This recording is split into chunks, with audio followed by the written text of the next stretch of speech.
بسم الله الرحمن الرحيم واعتصموا بحبل الله جميعا ولا تفرقوا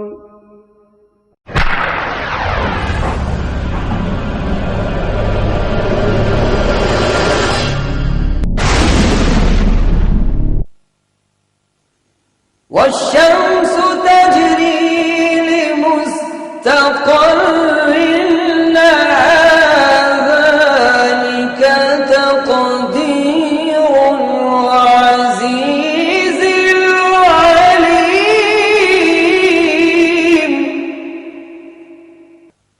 والقمر قدرناه منازل حتى عاد كالعرجون القديم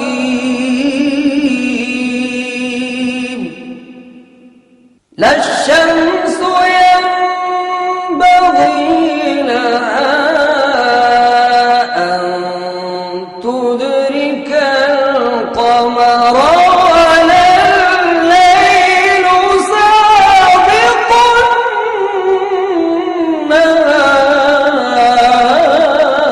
النهار وكل في فلك يسبحون.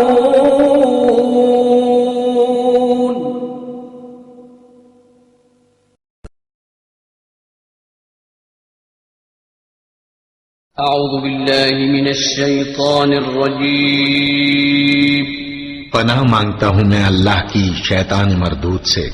بسم الله الرحمن الرحيم. شروع اللہ کا نام لے کر جو بڑا مہربان نہایت رحم والا ہے.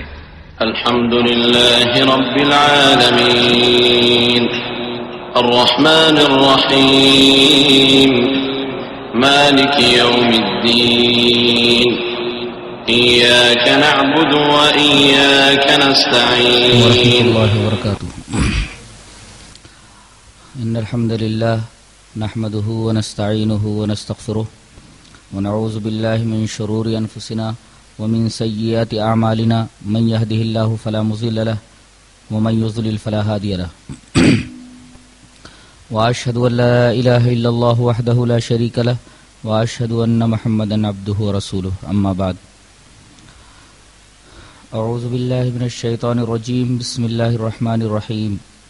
يا أيها الذين آمنوا اتقوا الله حق تقاته ولا تموتن إلا وأنتم مسلمون.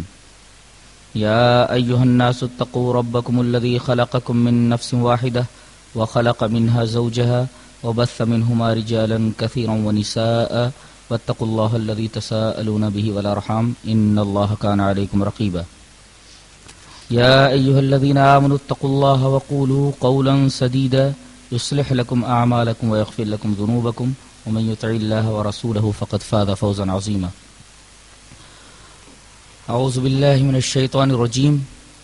إن الله لا يغفر أن يشرك به ويغفر ما دون ذلك لمن يشاء ومن يشرك بالله فقد افترى إثما عظيما. حضرات علماء کرام، محترم بزرگوں، نوجوان بھائیوں، پیارے بچوں، پردہ نشین ماں اور بہنوں،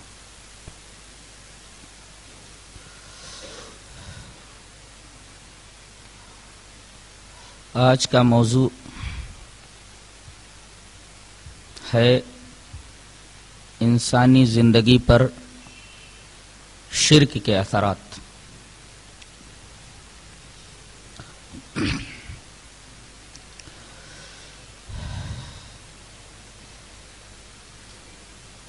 آئیے پہلے شرک کی تعریف سمجھ لیں، اس کے بعد شرک کی شناعتیں اور قباحتیں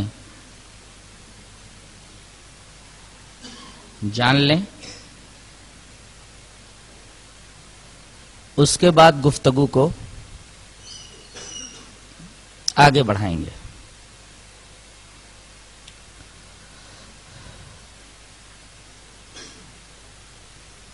شرک کی دو قسمیں، شرک فی الذات اور شرک فی الصفات۔ شرک فی الذات کی مختصر تعریف یہ ہے کہ کسی کو خدا سے سمجھنا اور خدا سے کسی کو سمجھنا، یہ شرک فی الذات ہے۔ یعنی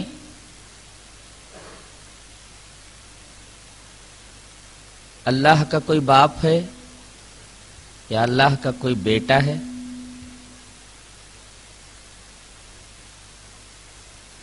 اس کو شرک فی الذات کہتے ہیں۔ شرک فی الصفات کا مفہوم یہ ہے کہ جن صفات سے اللہ تبارک و تعالی نے اپنے آپ کو موصوف کیا ہے،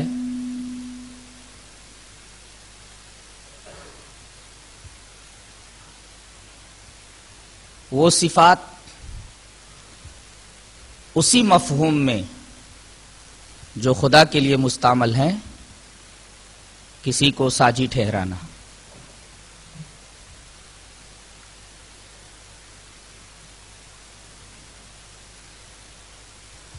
جس مفہوم میں وہ خدا کے لیے مستعمل ہیں، اس قید کا فائدہ یہ ہے کہ بسا اوقات ہم یہی صفتیں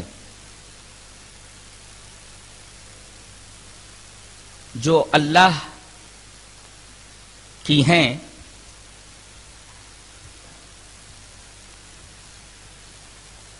انسانوں پر بھی بولتے۔ مثلا اللہ کی ایک صفت رحیم، ایک صفت سمیع، ایک صفت بصیر، یہ صفتیں ہم دیگر انسانوں کے لیے بھی استعمال کرتے ہیں، لیکن جب ہم یہ صفتیں اللہ کے لیے بولتے ہیں، اللہ کے لیے استعمال کرتے ہیں، تو اس کا مفہوم کچھ اور ہوتا ہے، اور وہی صفتیں جب ہم انسانوں کے لیے استعمال کرتے ہیں تو اس کو خدائی مفہوم سے الگ کر کے بولتے ہیں۔ اگر ہم اسی مفہوم میں، جس مفہوم میں یہ صفات خدا کے لیے مستعمل ہیں، کسی انسان کے تعلق سے مان لیں تو یہ شرک فی صفات ہے۔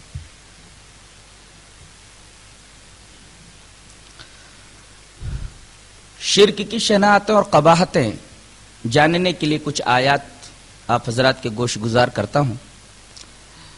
پہلی آیت تو وہی ہے جو میں نے خطبہ مسنونہ کے بعد تلاوت کی، ان اللہ لا یغفر ان یشرک بہ ویغفر ما دون ذلک لمن یشاء ومن یشرک باللہ فقد افتری اثما عظیما، کہ بے شک اللہ ہر گناہ کو چاہے تو بخش دے گا، مگر شرک ایک ایسا پاپ ہے، ایک ایسا گناہ ہے جسے اللہ تعالیٰ کبھی نہیں بخشے گا۔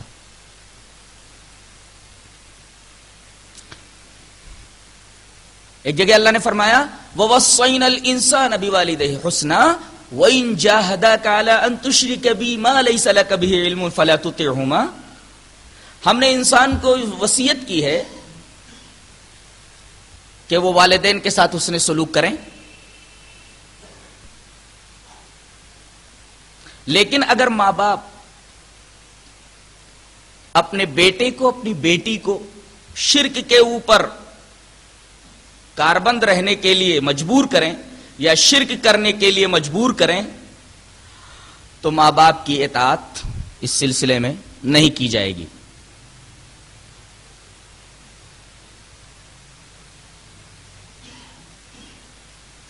ہر چیز میں ماں کی اطاعت باپ کی اطاعت ہے، لیکن اگر وہ شرک کرنے پر مجبور کریں تو ان کے اس حکم کو تسلیم نہیں کیا جائے گا۔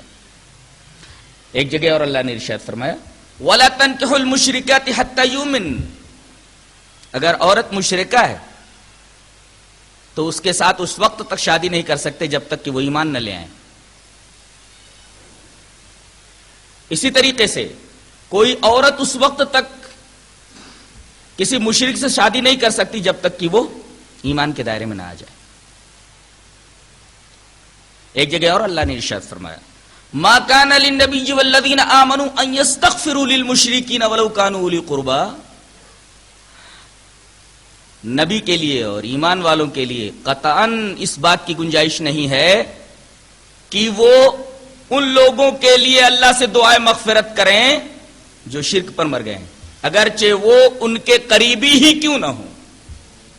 نبی کو بھی اس بات کی اجازت نہیں ہے اور مومنوں کو بھی اس بات کی اجازت نہیں ہے، چاہے اس کا باپ ہو، چاہے اس کی ماں ہو یا اور کوئی قریبی ہو، اگر شرک کے اوپر اس کی موت ہوئی ہے تو اس کے لیے اللہ سے دعائے مغفرت بھی کرنا جائز نہیں ہے.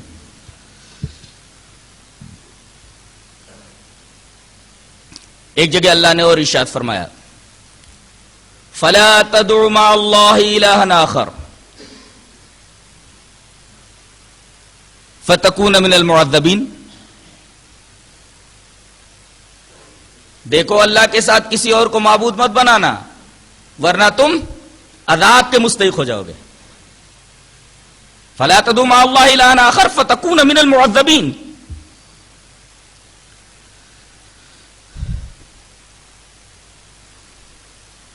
یہ کچھ آیات تھیں جو شرک کی شناعتوں اور قباحتوں پر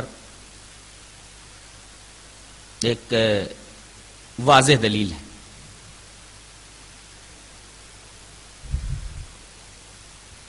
شرک کا موقف صحیح ہے یا غلط ہے، اس کو ہم کیسے سمجھیں؟ تو یہ بات ذہن نشین کر لیجئے کہ کسی بھی نقطۂ نظر کے صحیح یا غلط ہونے کا فیصلہ دو طریقوں سے کیا جاتا ہے.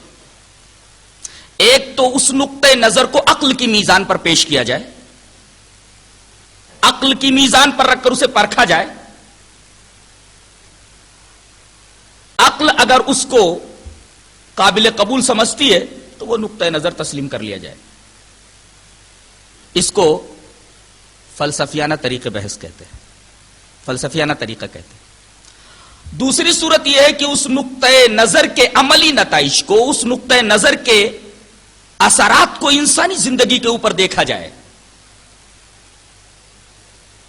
اگر اس نقطۂ نظر کے عملی نتائج اچھے ہیں اور اس کے اثرات انسانی زندگی پر اچھے ہیں تو وہ نقطۂ نظر صحیح ہوگا، اور اگر انسانی زندگی پر اس کے اثرات یا عملی نتائج صحیح نہیں ہے تو اس نقطۂ نظر کو تسلیم نہ کیا جائے. اس کو سائنٹیفک انداز کہا جاتا ہے، سائنٹیفک طریقے بحث کہا جاتا ہے.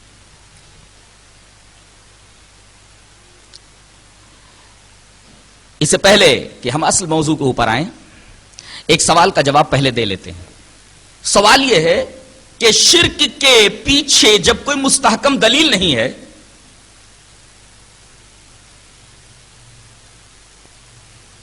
شرک کی کوئی بنیاد نہیں ہے تو یہ زندہ کیسے ہے؟ اس کو تو مٹ جانا چاہیے. بے دلیل چیزیں مٹ جایا کرتی ہیں، یہ زندہ کیسے ہے؟ اس کے دو جوابات ہیں.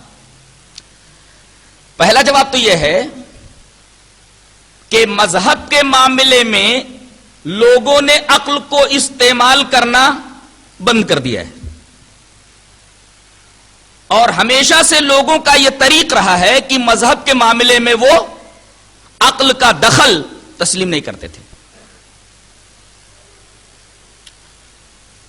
تو مذہب کے حدود حکمرانی سے عقل کو خارج قرار دے دیا گیا، اور آبا و اجداد سے جو چیزیں چلی آ رہی ہیں انہیں آنکھیں بند کر کے، آنکھیں میچ کر کے مان لینے کا جو طریقہ پایا جاتا ہے، اس وجہ سے شرک زندہ ہے. پہلی وجہ تو یہ ہے کہ مذہبی معاملات میں عقل کو استعمال نہیں کیا جاتا. اگر عقل کو استعمال کیا جاتا تو معلوم ہو جاتا کہ شرک بیس لیس ہے، شرک بے بنیاد ہے. لیکن مذہب کے حدود حکمرانی سے عقل کو تو نکال باہر کیا گیا ہے. اب آنکھیں میچ کر آبا و اجداد کی طرف سے آنے والی ہر چیز کو اگر تسلیم کر لینے کا شیوا اختیار کر لیا گیا ہو تو پھر شرک زندہ نہیں رہے گا.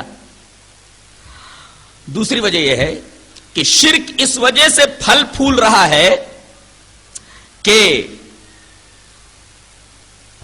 یہ کسی قومی تہذیب کی بقا کی ضمانت ہے کہ اگر شرک کو تسلیم نہ کیا جائے تو قومی تہذیب زندہ نہیں رہے گی. قومی تہذیب کی بقا کے لیے شرک کو تسلیم کرنا ناگزیر سمجھا جا رہا ہے.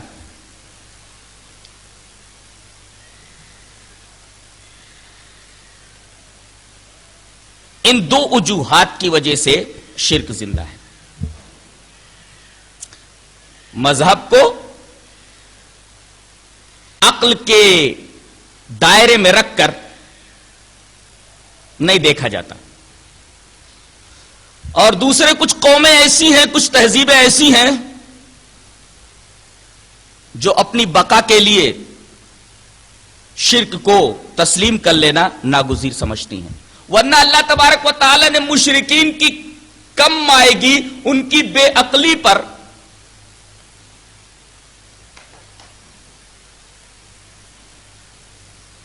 یوں آیت نازل فرمائی ہے, ما لهم به من علم ان يتبعون الا الظن انهم الا يخرصون. ان کے پاس کوئی علم نہیں ہے, شرک کے موقف پر کوئی علمی دلیل نہیں ہے, اس کے پیچھے کوئی مستحکم بنیاد نہیں ہے, یہ تو بس تیر تکے چلا رہے ہیں. انہم الا یخرصون, خالی تیر تکے چلا رہے ہیں.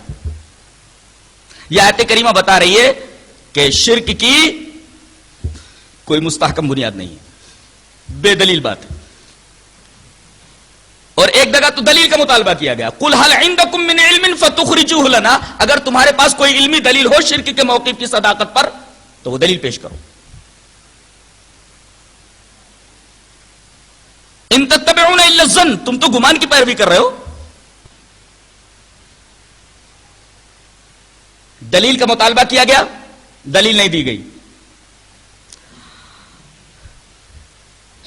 شرک کے پاس رہی صحیح ہمیشہ ایک دلیل رہی ہے جسے دلیل نہیں کہا جا سکتا. کیا؟ بل قالوا انا وجدنا آباءنا على امة وانا على آثارهم مقتدون. وہ کہتے ہیں کہ ہم نے اپنے آبا و اجداد کو اسی روش پر پایا ہے اور ہم اسی روش کی اقتدا کر رہے ہیں. شرک کے پاس اس دلیل کے علاوہ بشرطے کسی دلیل تسلیم کیا جائے اور کوئی دلیل نہیں ہے.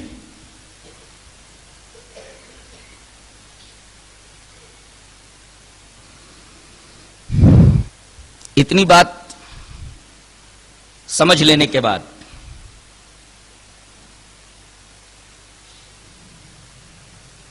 اب آئیں دیکھتے ہیں کہ انسانی زندگی پر شرک کے کیا اثرات مرتب ہوتے ہیں.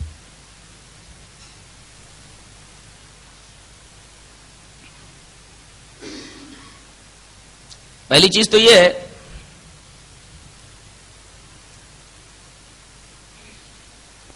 کہ شرک کو تسلیم کرنا یہ بہت بڑی جہالت ہے. شرک جہالت کے پیٹ سے پیدا ہوا ہے. مشرکین آتے ہیں اور نبی کریم صلی اللہ علیہ وسلم سے کہتے ہیں کہ لاؤ کمپرومائز کر لیتے ہیں, کچھ دن آپ ہمارے معبودوں کی پرستش کیجئے اور ہم آپ کے معبود کی پرستش کرتے ہیں. آیت کریمہ نازل ہوئی کہ آپ کہہ دیجئے قل افغیر اللہ تامرونی اعبد ایھا الجاہلون, آپ فرما دیجئے کیا اللہ کے علاوہ کی عبادت کرنے کا تم مجھے مشورہ دیتے ہو یا حکم دیتے ہو اے جاہلو. گویا شرک کو تسلیم کرنا یہ جاہلوں کا کام ہے. کوئی صاحب علم شرک کو تسلیم نہیں کر سکتا. شرک جہالت کے پیٹ سے پیدا ہوا ہے اور اپنے اوپر کوئی آدمی جہالت کا الزام گوارا کرنے کے لیے تیار نہیں ہے, اور مشرک جاہل ہوتا ہے.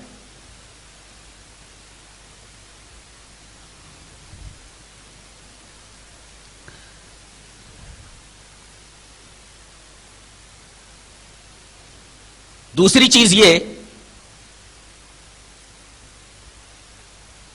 کہ مشرک شرک کرنے والا جب توحید کو چھوڑتا ہے تو جن کے اوپر وہ ڈیپینڈ ہوتا ہے، جنہیں وہ اپنا سہارا سمجھتا ہے، جنہیں وہ اپنا آسرا مانتا ہے، اللہ کے علاوہ جتنے بھی آسرے ہوتے ہیں وہ انتہائی بوگس، انتہائی کمزور ہوتے ہیں، انتہائی بودے ہوتے ہیں۔ اللہ تبارک و تعالی نے ان کی کمزوری کو اس طرح ظاہر فرمایا، مثل الذین اتخذوا من دونہ اولیاء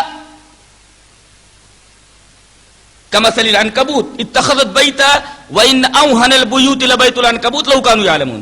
وہ لوگ جنہوں نے اللہ کو چھوڑ کر کے دوسرے سہارے بنا لیے ہیں، دوسروں کو اپنا ولی بنا لیا ہے، دوسروں کو اپنا سہارا بنا لیا ہے، ان لوگوں کی مثال ایسے ہے جیسے مکڑی کا گھر ہو، مکڑی کا جالا ہو، کہ مکڑی کا جالا، مکڑی کا گھر دنیا کے تمام گھروں میں سب سے زیادہ کمزور ہوتا ہے، ایسا آدمی ایسے بوگس سہارے کے اوپر ڈیپینڈ ہو جاتا ہے، ایسے بوگس سہارے کو اپنا آسرا اور اپنا سہارا بنا لیتا ہے۔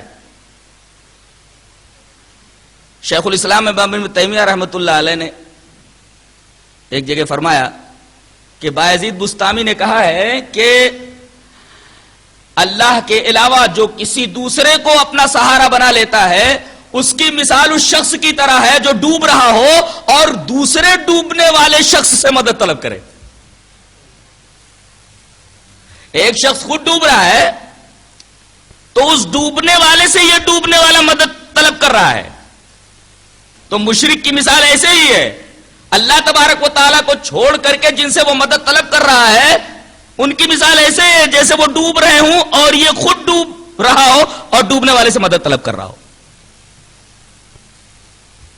جلال الدین رومی نے اس کی ایک تمثیل اور دی ہے، وہ کہتے ہیں کہ ایک طرف ٹھاٹے مارتا ہوا سمندر ہو اور دوسری طرف ایک خشک جوہڑ ہو، ایک خشک تالاب ہو، آدمی بحر زخار سے پانی نہ طلب کر کے خشک جوہر سے پانی طلب کرے، ایسے آدمی سے زیادہ بے وقوف اور کون ہو سکتا ہے کہ سامنے بحر زخار ہو، ٹھاٹے مارتا ہوا سمندر ہو، اس سے پانی طلب کرنے کے بجائے خشک جوہر سے پانی طلب کرتا ہے۔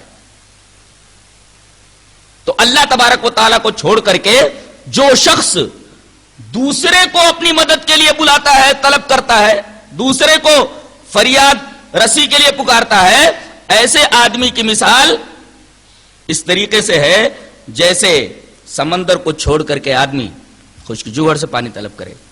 ایک جگہ ارشاد فرمایا گیا لہو دعوت الحق والذین یدعون من دونہ لا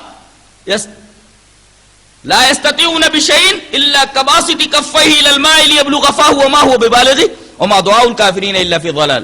وہ لوگ اللہ کو پکارنا ہی حق ہے، وہ لوگ جو اللہ کو چھوڑ کر کے دوسروں کو پکارتے ہیں، ان کی مثال ایسے ہے جیسے وہ پانی کے سامنے ہاتھ پھیلائے ہوئے کھڑے ہوں اس امید میں کہ پانی چل کر کے ان کے منہ تک آ جائے، پانی ان کے منہ تک آنے والا نہیں ہے، یہ تو پیاسے ہی مر جائیں گے۔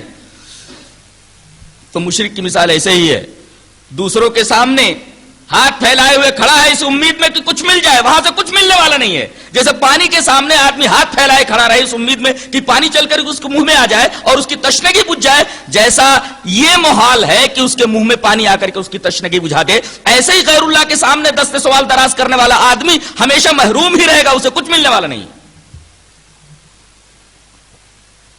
جو کچھ ملتا ہے وہ اللہ تبارک و تعالیٰ کی بارگاہ ہی سے ملتا ہے۔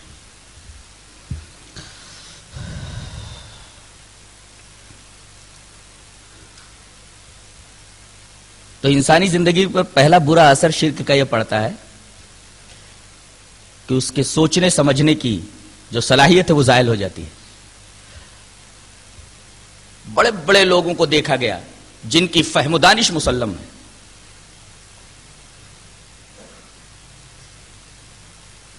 بایولوجی پڑھاتے ہیں، فزکس پڑھاتے ہیں، کیمسٹری پڑھاتے ہیں، دیگر فنون پڑھاتے ہیں، لیکن مذہب کے معاملے میں بالکل کورے ہیں، وہ حقیر سے حقیر چیز کو معبود ماننے کے لیے تیار رہتے ہیں۔ اس چیز کے اوپر جتنا افسوس کیا جائے کم. اب ان کے بارے میں کیا کہا جائے؟ پڑھے لکھے تو ہیں، لیکن قرآن حکیم نے در حقیقت ان کی عقلوں کے بارے میں یہ بات کہی ہے کہ مذہب کے معاملے میں بالکل کورے ہیں، بالکل جاہل. اب یہ کتنا بڑا عالمیہ ہے کہ اتنے بڑے لوگ جن کی فہم و دانش مسلم ہو، وہ مذہب کے معاملے میں اتنے کورے ہوں کہ وہ حقیر سے حقیر چیز کو اپنا معبود مان لیں، پیڑوں کے سامنے ہاتھ جوڑ کر کے کھڑے ہو جائیں، حقیر سے حقیر چیز کو اپنا معبود مان لیں. عقلوں کے اوپر ماتم کرنے کو جی نہیں چاہتا ہے. انسانی زندگی پر شرک کا یہ برا اثر پڑتا ہے، آدمی کی عقل معوف ہو جاتی ہے، سوچنے سمجھنے کی صلاحیت چھن جاتی ہے. اور دوسرا برا اثر جو انسانی زندگی کے اوپر پڑتا ہے وہ یہ ہے کہ انسان ہر چیز سے ڈرنے لگتا ہے، جبکہ موحد کسی سے نہیں ڈرتا. اب آپ 3 گروہ اگر انسانوں کے کر لیں تو بات اور اچھی طرح سمجھ میں آ جائے گی. ایک گروہ تو مادہ پرستوں کا ہے، وہ تو کہتے ہیں کہ اس کائنات کے پیچھے کوئی خالق منتظم نہیں، اور اس کائنات میں کوئی مدبر تصرف نہیں کر رہا ہے، بس نیچر، اندھی بہری گونگی طاقتیں ہیں جو اپنا کام کر رہی ہیں. مادہ پرست کوئی خالق منتظم نہیں مانتا اس کائنات کے پیچھے. لہذا جب مادی ذرائع اور وسائل اس کا ساتھ چھوڑ دیتے ہیں تو اس کے یاس اور قنوط کی اور اس کی مایوسی کی کوئی انتہا نہیں رہتی، اس لیے کہ لے دے کر کے اس کے پاس تو وہی مادی وسائل ہی تھے جن کے اوپر وہ بھروسہ کر رہا تھا، اور مادی وسائل ختم ہو گئے تو اب وہ مایوس نہیں ہوگا، اس کے مایوسی کی کوئی انتہا نہیں رہے گی. اس کے مقابلے میں ایک دوسرا گروہ ہے جو مادہ پرست بھی ہے، ساتھ ساتھ کچھ وہمی اور خیالی قوتوں سے بھی متاثر ہے، دیوی دیوتاؤں سے متاثر ہے اور کچھ طاقتوں سے متاثر ہے. وہ اب یہ تو مادی ذرائع ہاتھ سے نکل جانے کی وجہ سے مایوس تو ہوگا ہی، اس کے علاوہ وہ ہر قدم پر خیالی اور فرضی طاقتوں سے ڈرتا رہے گا، کانپتا رہے گا. پتا کھڑکتا ہے تو کانپ جاتا ہے. اسی وجہ سے قرآن حکیم میں بتایا گیا سنلقی فی قلوب الذین کفروا الرعب بما اشرکوا، ہم ان لوگوں کے دلوں میں جو کفر کرتے ہیں ہم نے روب ڈال دیا ہے ان کے شرک کرنے کی وجہ سے. یعنی شرک کی وجہ سے ان کے دلوں میں روب ڈال دیا جاتا ہے، وہ کائنات کی چھوٹی چھوٹی معمولی چیزوں سے بھی ڈرتے ہیں، گھبراتے ہیں، ان کے دلوں میں روب ڈال دیا گیا. تو شرک کا ایک برا اثر انسان کے قلب کے اوپر یہ پڑتا ہے کہ انسان بزدل بن جاتا ہے، ڈرپوک بن جاتا ہے، ہر چیز سے ڈرنے لگتا ہے، یہاں تک کہ پتا کھڑکنے سے بھی خوفزدہ ہو جاتا ہے، گھبرا جاتا ہے. اس کے مقابلے میں موحد کا حال کیا ہوتا ہے؟ سعدی رحمت اللہ علیہ نے بڑے پیارے انداز میں اس کو بیان کیا ہے. کہتے کہ موحد کی در پائے ریزی زرش وگر تیغ ہندی نہیں برسرش امید و حراسش نہ باشد زکش ہمیں نست بنیاد توحید و بس. کہتے ہیں کہ موحد کا حال یہ ہوتا ہے جس کے ہاتھ میں توحید ہوتی ہے، جس کا دل توحید سے معمور ہوتا ہے، اس کے قدموں میں لا کر کے پوری دنیا کی دولت ڈھیر کر دو یا ہندوستانی تلوار اس کے سر کے اوپر رکھ دو، وگر تیغ ہندی نہیں برسرش، اس کے قدموں میں دنیا کے مال و زر ڈال دو، اس کے سر کے اوپر ہندوستانی تلوار رکھ دو، تو اس کو کسی سے کوئی امید، کسی سے کوئی خوف نہیں ہوتا ہے. اور یہی توحید کی بنیاد ہے. اور بس ہمیں نست بنیاد توحید و بس. مادہ پرست خوفزدہ ہو جاتا ہے، مشرک خوفزدہ ہو جاتا ہے، موحد اللہ تبارک و تعالی کے علاوہ کسی سے نہیں ڈرتا. یہ انسانی زندگی پر شرک کے اثرات اس طرح مرتب ہوتے ہیں.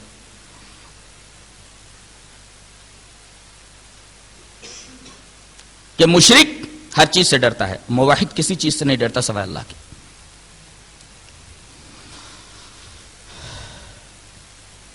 انسانی زندگی پر شرک کا ایک اور برا اثر پڑتا ہے. وہ کیا ہے؟ اونچ نیچ، ذات پات، بھید بھاؤ. یہ شرک کی پیداوار ہے.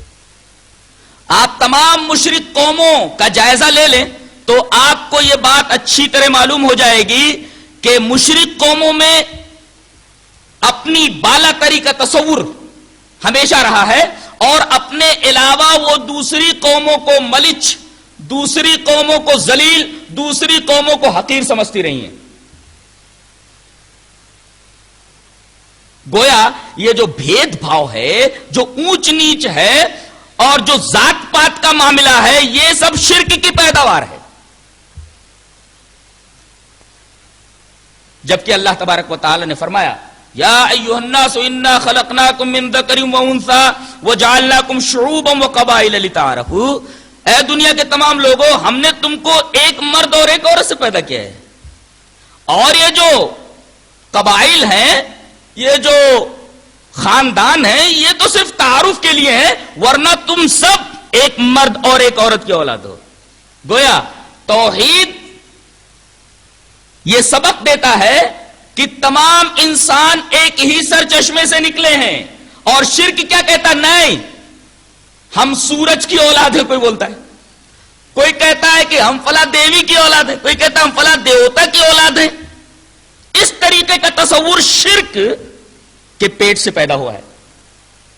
تو اگر غور کیا جائے کہ یہ ذات پات، اونچ نیچ، بھید بھاؤ، یہ سب کچھ کہاں سے نکلا ہے؟ شرک کے پیٹ سے نکلا ہے. توحید تو دعوت دیتا ہے اس بات کی کہ سب لوگ ایک ہی سر چشمے سے آئے، سب بھائی بھائی ہیں، اس لیے کہ سب ایک ہی مرد اور ایک ہی عورت کی اولاد ہے.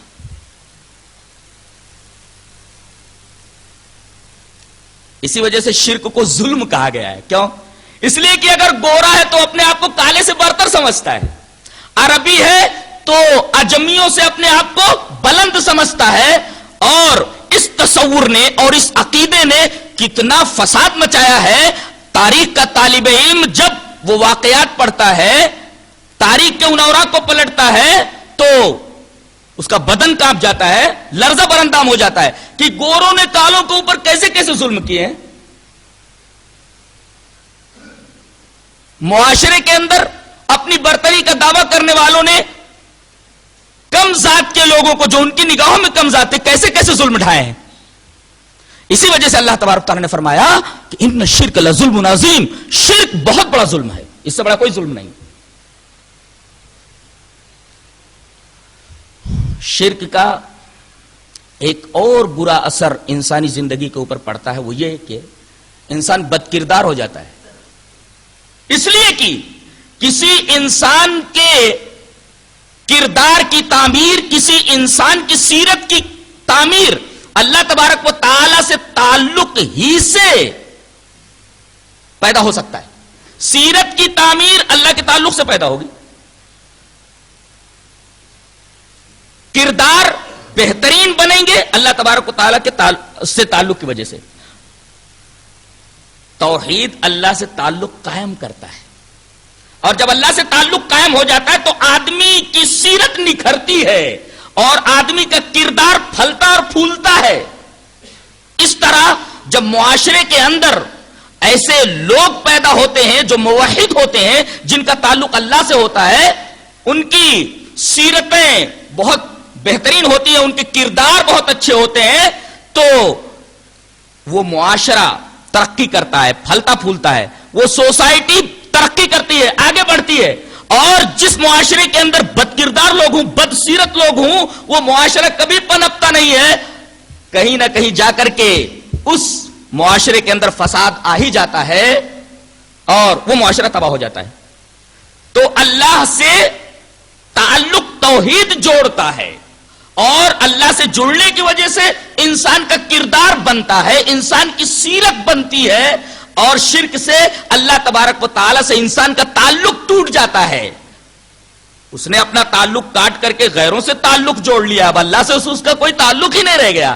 اور اللہ سے تعلق کاٹ لینے کے بعد انسان کے کردار کے اچھے ہونے کی کوئی ضمانت نہیں دی جا سکتی. اللہ سے کٹ کر کے آدمی کی سیرت کبھی نہیں بن سکتی, آدمی کا کردار کبھی اچھے سانچے میں نہیں ڈل سکتا.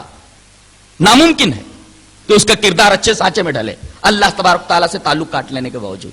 مشرک اپنے تعلق کو اللہ سے کاٹ لیتا ہے, موحد اپنے تعلق کو اللہ سے جوڑتا ہے, اس کا کردار نکھرتا ہے, اس کی سیرت پنپتی ہے, اور ایسے لوگوں سے جو معاشرہ بنتا ہے, جو سماج بنتا ہے, وہ سماج ترقی کرتا ہے, وہ سماج آگے بڑھتا ہے, خود اس کا بھلا ہوتا ہے اور دوسروں کے اوپر اپنی چھاپ ڈالتا ہے, دوسروں کا مفاد بھی اس کی وجہ سے ظہور پذیر ہوتا ہے, وجود میں آتا ہے.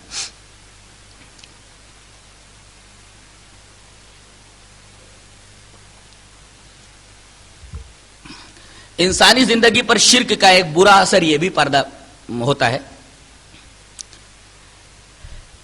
کہ شرک کے نقطۂ نظر سے ہر چیز معبود بننے کی پوزیشن میں ہے,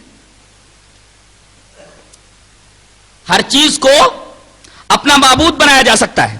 اب بتائیے, ایک ادنا عقل رکھنے والا یہ فیصلہ کرے گا کہ اگر شرک کے نقطۂ نظر کو تسلیم کر لیا جائے تو ہر چیز معبود بننے کی پوزیشن میں ہے, تو ہر ایک کے سامنے اپنی جبین رگڑو, اس کے سامنے سجدہ کرو, اپنی جبین کو ہر ایک کے سامنے رسوا کرتے پھرو.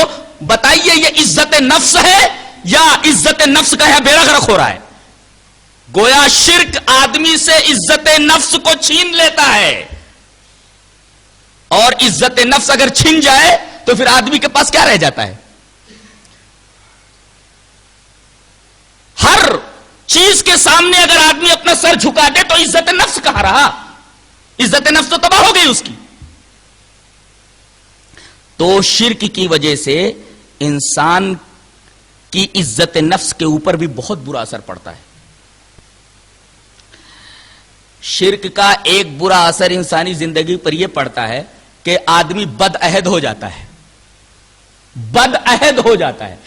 آدمی سے جو عہد ہوتا ہے دوسرے آدمی کو چاہیے کہ اس عہد کو پورا کرے جس سے وہ عہد کرتا ہے. ہم نے بھی اللہ تبارک و تعالیٰ سے ایک عہد کیا ہے, اللہ نے ہم سے ایک عہد لیا ہے. کیا عہد لیا ہے؟ عہد الست کے اندر ہم سے ایک عہد لیا ہے اس نے. کیا؟ وَإِذْ أَخَذَ رَبُّكَ مِن بَنِي آدَمَ مِن ظُهُورِهِمْ وَذُرِّيَّتَهُمْ وَأَشْهَدَهُمْ عَلَىٰ أَنفُسِهِمْ أَلَسْتُ بِرَبِّكُمْ قَالُوا بَلَىٰ شَهِدْنَا. اللہ تبارک و تعالیٰ نے حضرت آدم کی پیٹھ سے تمام انسانوں کو نکال کر کے, وہ چونٹیوں کی شکل میں رہے ہوں جیسے ذر کا لفظ ہے, اللہ تبارک و تعالیٰ نے انہیں عقل و شعور دیا اور ان سے یہ پوچھا الستو بربکم, کیا میں تمہارا رب نہیں ہوں؟ اچھا, ہم نے وعدہ کیا تھا. قالوا بلا شہدنا, کیوں نہیں, تو ہمارا رب ہے. اب دنیا میں آنے کے بعد ہم نے اس پیمان کو بھلا دیا اور بد عہد ہو گئے ہم, اس لیے کہ ہم نے جو عہد کیا تھا کہ ہم تجھے ہی معبود سمجھیں گے, ہم تجھے ہی اپنا آقا سمجھیں گے, ہم تجھے ہی اپنا رب سمجھیں گے. یہاں دنیا میں آنے کے بعد ہم نے جب دوسروں کو اپنا معبود بنا لیا, دوسروں کو اپنا رب بنا لیا, اپنا پروردگار بنا لیا, اللہ کو چھوڑ دیا, تو ہم نے بدعہدی نہیں کی. تو شرک انسان کو بدعہد بنا دیتا ہے. ایک برا اثر انسان کی زندگی پر یہ پڑتا ہے, ہم نے جو اللہ سے عہد کیا تھا عہد الست کے اندر, اس عہد کے اندر ہم نے بدعہدی کی, ہم بدعہد ہو گئے. اور ایک برا اثر انسان کی زندگی پر شرک کا یہ پڑتا ہے کہ انسان بے وفا ہو جاتا ہے. بدعہدی الگ چیز ہے, بے وفائی الگ چیز ہے. اللہ تبارک و تعالیٰ نے ایک جگہ سورہ نور کے اندر ارشاد فرمایا الزانی لا ينکح الا زانیۃ او مشرکہ والزانیۃ لا ينکحها الا زان او مشرک. زانی مرد یا تو زانیہ عورت سے نکاح کرے یا پھر مشرکہ عورت سے نکاح کرے. اسی طرح زانیہ عورت زانی مرد سے نکاح کرے یا مشرک مرد سے نکاح کرے. یہاں اللہ تبارک و تعالیٰ نے زنا اور شرک کو ایک ساتھ ذکر فرمایا ہے, زانی اور مشرک کو ایک ساتھ ذکر فرمایا ہے. غور کریں تو زانی اور مشرک کے درمیان عجیب طرح کی معنوی مناسبت پائی جاتی ہے. وہ معنوی مناسبت کیا ہے کہ ایک مرد ایک عورت سے نکاح کرتا ہے، اس کے نان، نفقہ، سکنا، ہر طریقے کی ذمہ داری قبول کرتا ہے اور ہر طریقے کی آسائش پہنچانے کی کوشش کرتا ہے، لیکن اس کے باوجود عورت کا کردار ملاحظہ فرمائیے کہ وہ اپنے مرد کو چھوڑ کر کے غیر سے اپنا منہ کالا کرتی ہے. شوہر سب کچھ مہیا کر رہا ہے، لیکن شوہر کی ان تمام نعمتوں کو، شوہر کی طرف سے دی گئی ان تمام آسائشوں کو وہ نظر انداز کر دیتی ہے اور غیروں سے منہ کالا کرتی ہے. اسی طریقے سے ایک مرد اپنی عورت کے علاوہ دوسری عورت سے منہ کالا کرتا ہے. یہی حال مشرک کا ہے کہ دیتا سب کچھ اللہ ہے، مگر اس کو چھوڑ کر کے دوسروں سے آدمی اپنی نسبت قائم کر لیتا ہے، اپنا تعلق قائم کر لیتا ہے، اس سے مدد مانگتا ہے اور پریشانی میں اسے بلاتا ہے. اس طرح زنا اور شرک کے اندر ایک طریقے کی مانوی مناسبت پیدا ہو گئی ہے کہ دونوں ایک دوسرے سے بے وفائی کرتے ہیں. شوہر اپنی بیوی سے بے وفائی کر رہا ہے، بیوی اپنے شوہر سے بے وفائی کر رہی، جبکہ شوہر سب کچھ دے رہا ہے اپنی بیوی کو اور بیوی نے اپنا سب کچھ اپنے شوہر کے حوالے کر دیا ہے، لیکن اس کے باوجود وہ دوسروں سے اپنا منہ کالا کرتے ہیں. ایسے ہی اللہ تعالیٰ نے فرمایا وَآتَاكُم مِّن كُلِّ مَا سَأَلْتُمُوهُ وَإِن تَعُدُّوا نِعْمَتَ اللَّهِ لَا تُحْصُوهَا إِنَّ الْإِنسَانَ لَظَلُومٌ كَفَّارٌ. ارے تم نے جو کچھ مانگا وہ تمہیں ہم نے دیا. اگر تم اللہ کی نعمتوں کو شمار کرنا چاہو تو شمار نہیں کر سکتے. اتنی نعمتوں کے حاصل کرنے کے بعد، اتنی نعمتوں کے پانے کے بعد تم اللہ کو چھوڑ کر کے دوسروں کے ساتھ اپنا تعلق قائم کرتے ہو، تو تم سے زیادہ بے وفا اور کون ہو سکتا ہے؟ تو زنا میں اور شرک کے اندر ایک معنوی مناسبت اس طریقے کی پائی جاتی ہے. یعنی شرک کی وجہ سے آدمی بے وفا ہو جاتا ہے، اور شرک کا ایک برا اثر انسانی زندگی کے اوپر یہ پڑتا ہے کہ وہ باغی ہو جاتا ہے، اور باغی کی سزا صرف اور صرف موت ہوتی ہے. جیسے ہمارے ہندوستان کا پرائم منسٹر جو ہے، اس کے علاوہ اپنی طرف سے کوئی پرائم منسٹر بنا لے، یا جو صدر ہے جو حکومت کی طرف سے متعین کیا گیا ہے، اگر اس صدر کے علاوہ کوئی دوسرا صدر الگ سے چن لیا جائے تو یہ بغاوت ہوگی، اور ایسے شخص کی سزا حکومت کی طرف سے موت ہے. ایسا آدمی باغی قرار دیا جائے گا کہ حکومت کی طرف سے جو پرائم منسٹر متعین ہے، حکومت کی طرف سے جو صدر متعین ہے، اس کے علاوہ کس نے تم کو اختیار دیا کہ تم نیا صدر بنا لو؟ کس نے تم کو اجازت دی کہ نیا پرائم منسٹر بنا لو؟ یہی حال مشرک کا ہے کہ یہ کائنات پوری کی پوری اللہ تبارک و تعالیٰ کی ہے. اس پوری حکومت کا لہو ملک السماوات والارض، اس کائنات کی بادشاہ صرف اللہ تبارک و تعالیٰ کے ہاتھ میں ہے. مشرک کیا کرتا ہے؟ اللہ تبارک و تعالیٰ کا یہی حق حکمرانی کا دوسرے کو دے دیتا ہے. یہ بغاوت نہیں ہے؟ اسی وجہ سے اللہ ہر برے عمل کو چاہے تو بخش دے گا، لیکن شرک کرنے والے کو کبھی نہیں بخشے گا، اس لیے کہ حکومت میں بھی باغی کی سزا صرف موت ہوتی ہے. مشرک کی سزا اللہ کے ہاں صرف اور صرف ابدی جہنم ہے، اس لیے کہ وہ اللہ تبارک و تعالیٰ کی حکومت کا باغی ہے.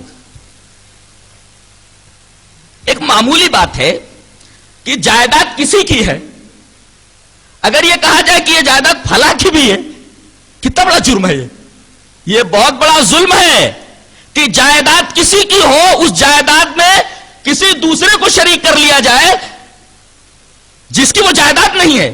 اس کو کیا کہیں گے؟ ظلم. ظلم کسے بولتے ہیں؟ ظلم کہتے ہیں وضوء الشیء فی غیر محلہ، کسی چیز کو اس کے غیر جگہ میں رکھنا. تو جس کی جائیداد نہیں ہے اس کو اس جائیداد میں شریک کر لینا ظلم ہی تو ہے. اللہ تبارک و تعالیٰ کی یہ بادشاہت ہے، یہ اس کی جائیداد ہے، یہ اس کی پراپرٹی ہے. اب اس کے اندر اگر کسی دوسرے کو شریک کر لیا جائے تو یہ بغاوت نہیں ہے، یہ ظلم نہیں ہے. اسی وجہ سے اللہ تبارک و تعالیٰ مشرک کو نہیں بخشے گا، اور چاہے تو کسی بھی گنہگار کو بخش دے. انسانی زندگی پر شرک کا ایک اور برا اثر پڑتا ہے، وہ یہ ہے کہ انسان ناشکرا ہو جاتا ہے. ناشکرا کیسے ہوتا ہے؟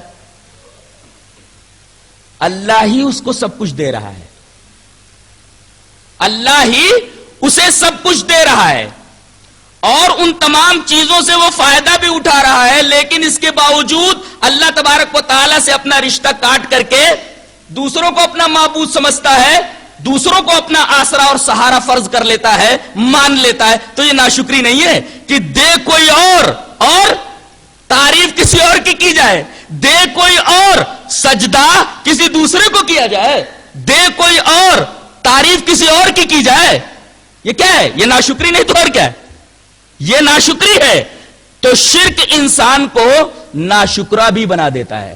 اس طریقے سے ایک اور بہت برا اثر شرک کا انسانی زندگی کے اوپر پڑتا ہے، وہ یہ کہ شرک کی وجہ سے انسان احساس کہتری میں، احساس کمتری، انفیریئرٹی کمپلیکس میں مبتلا ہو جاتا ہے. کیسے؟ کسی آدمی کو کوئی مذہب ہے، کسی آدمی کو کوئی سٹینڈ ہے، کسی آدمی کا کوئی موقف ہے، اور اس موقف پر اس کے بعد کوئی مضبوط دلیل نہیں ہے. اسے معلوم ہے کہ ہمارے اس موقف کے اوپر، ہمارے اس سٹینڈ کے پیچھے کوئی مضبوط دلیل نہیں ہے، لیکن وہ اپنے موقف کے اوپر اڑا ہوا ہے، یہ جانتے ہوئے بھی کہ اس موقف کے پیچھے کوئی مستحکم بنیاد نہیں ہے، کوئی مستحکم دلیل نہیں ہے. تو احساس کمتری کا شکار نہیں ہوگا؟ ارے میرے پاس ایک موقف ہے، ایک سٹینڈ ہے، لیکن اس سٹینڈ کی کوئی دلیل میرے پاس نہیں ہے. ہمیشہ احساس کہتری میں مبتلا رہے گا، احساس کمتری میں مبتلا رہے گا. دیگر تمام فرقوں کو آپ دیکھیے، اہل حدیثوں کا کئی پروگرام ہونے والا ہو تو کوشش یہ کی جاتی ہے کہ کسی طریقے سے ان کا پروگرام روک دیا جائے. کیوں بھائی؟ وہ احساس کمتری میں مبتلا ہے، اس لیے کہ وہ جانتے ہیں کہ ہمارا جو موقف ہے اس موقف کے پیچھے کوئی مضبوط دلیل نہیں ہے. احساس کمتری میں مبتلا ہو کر کے وہ ایسی حرکتیں کرتے ہیں. جن کو اپنے مواقف کے اوپر مضبوط دلیل نہیں ملتی، ان کے موقف کے اوپر ان کے پاس کوئی مضبوط دلیل نہیں رہتی، وہ اس طریقے کی مذبوحی حرکتیں کرتے ہیں کہ کہیں کوئی آدمی اپنا موقف صحیح دلیل کی روشنی میں پیش نہ کر دے اور ہماری تعداد کم نہ ہو جائے. دیکھیے مشرکین سے کتنی زبردست مناسبت ایسے لوگوں سے ہے. مشرکین بھی یہی چاہتے تھے کہ لوگ رسول کی باتیں نہ سننے پائیں، قرآن پڑھا جائے تو شور بچاؤ، لا تسمعوا لهذا القرآن والغوا فيه لعلكم تغلبون. قرآن نہ سنو، قرآن جب پڑھا جائے تو شور مچاؤ، لغو بات کرو. تو ایسے ہی جب تقریریں ہوتی ہیں توحید کے اوپر، رسالت کے اوپر، اور وہ دلائل پیش کیے جاتے ہیں جو قرآن و سنت کے دلائل ہوتے ہیں، تو جو غلط مواقف کے اوپر ہیں وہ چڑ جاتے ہیں. وہ نہ تو سننا چاہتے، نہ یہ پسند کرتے کہ دوسرے لوگ ان باتوں کو سنیں کہ کہیں صحیح دلائل سن کر کے ان کا موقف نہ بدل جائے اور ہماری تعداد کم نہ ہو جائے.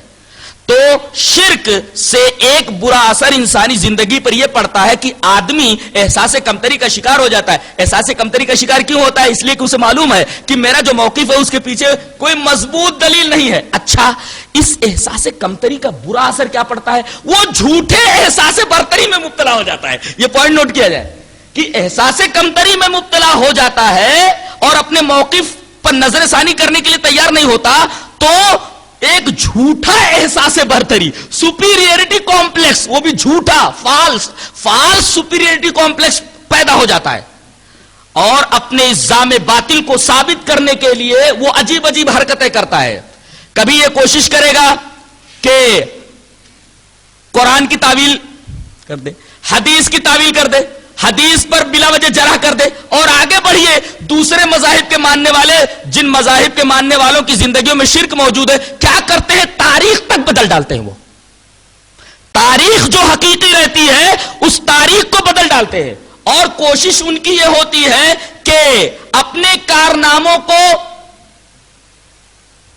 حسن و جمال کا پیکر بنا کر کے لوگوں کے سامنے پیش کریں، اور دوسرے کے کارناموں کو انتہائی حقیر و ذلیل بنا کر کے اور شرمناک بنا کر کے پیش کریں.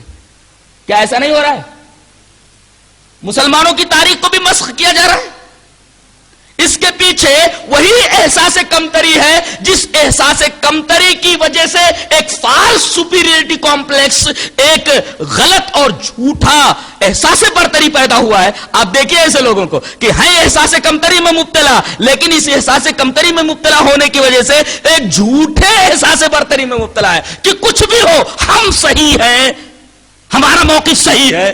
اور اپنے الزام باطل کو ثابت کرنے کے لیے وہ کیسی کیسی غلط حرکتیں کر رہے ہیں وہ پوری دنیا کے سامنے ہے، چاہے نام نہاد مسلمان ہو، چاہے وہ اور کسی مذہب کا ماننے والا ہو.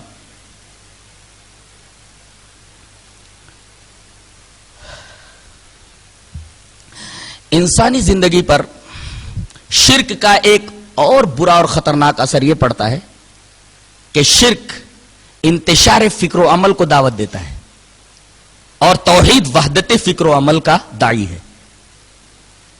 ذرا سوچئے کہ 100 موحدین ہیں، 100 موحدین ہیں، سب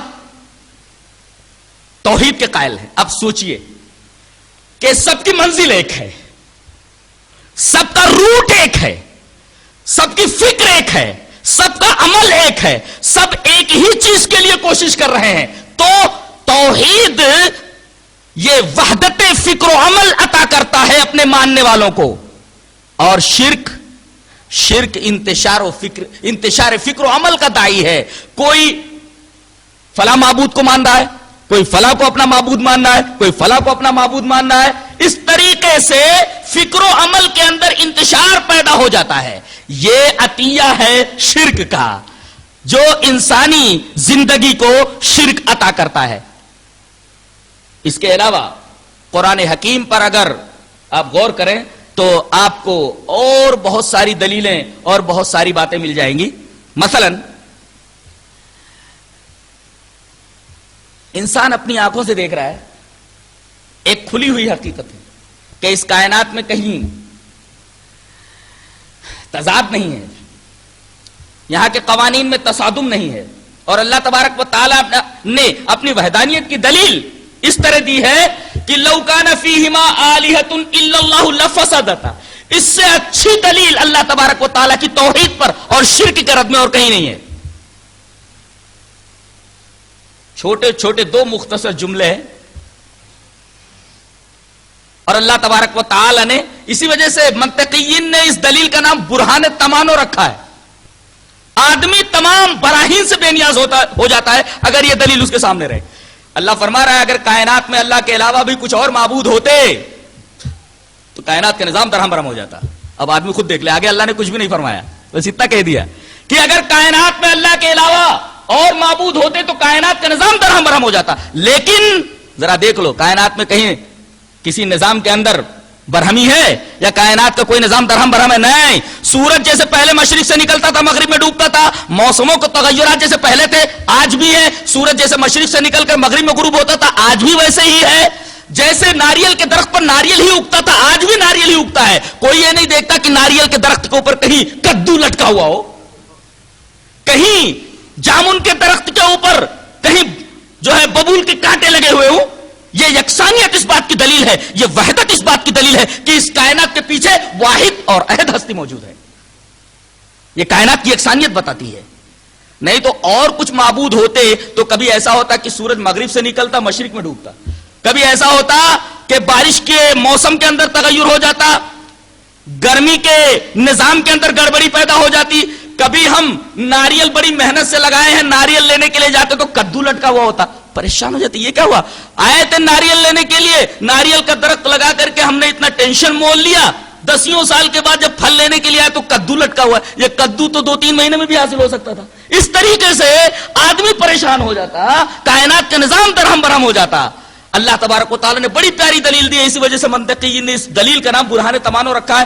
منع کر دیتی ہے دلیل، بے نیاز کر دیتی ہے دلیل اور تمام براہین سے. یہ دلیل کافی ہے اللہ تبارک و تعالی کی توحید کو ثابت کرنے کے لیے اور شرک کی تردید میں.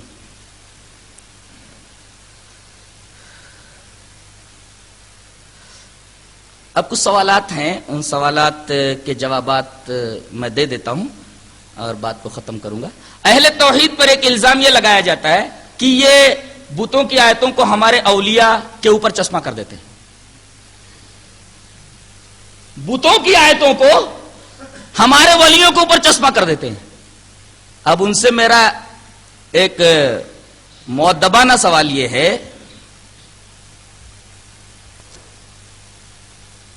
کہ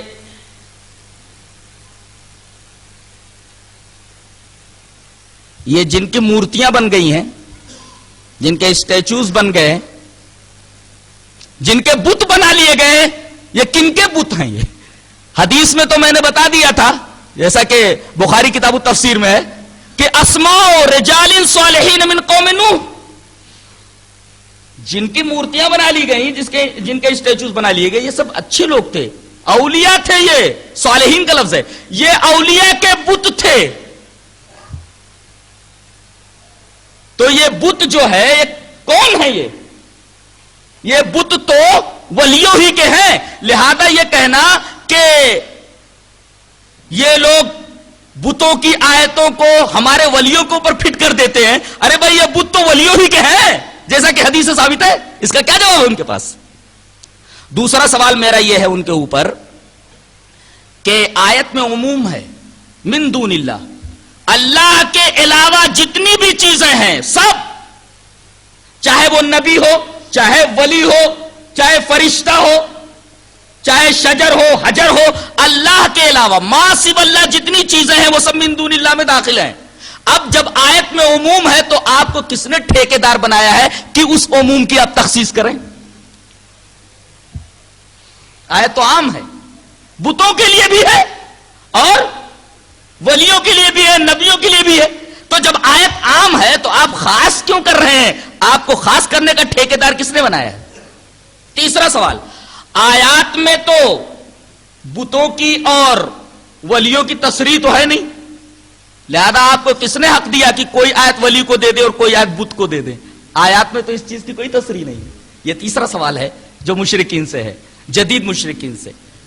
اچھا، ایک سوال گہرا کہ کبھی بھی پوری دنیا شرک اس سوال کا جواب نہیں دے سکتی کہ ذرا مجھے یہ فلسفہ سمجھا دیجئے کہ ولی کی قبر بن جائے تو اس کی عبادت جائز اور ولی کی مورتی بن جائے تو اس کی عبادت شرک. پوری دنیا شرک مل کر کے اس سوال کا جواب دے ڈالے.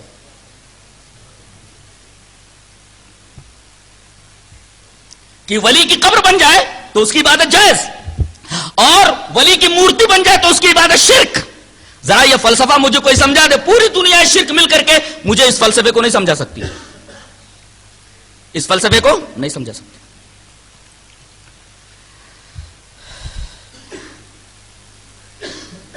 میرا خیال یہ ہے کہ اس موضوع کے اوپر بہت ہی اہم باتیں آپ حضرات کے سامنے آ چکی ہیں. انشاءاللہ وسیلے کا ایک بیان رکھیں گے، کچھ باتیں جو رہ گئی ہیں انشاءاللہ اس میں اس کو لے لیں گے. اللہ تبارک و تعالی ہمیں نیک عمل اور اچھی سمجھ کی توفیق عطا فرمائے. وآخر دعوانا الحمدللہ رب العالمین.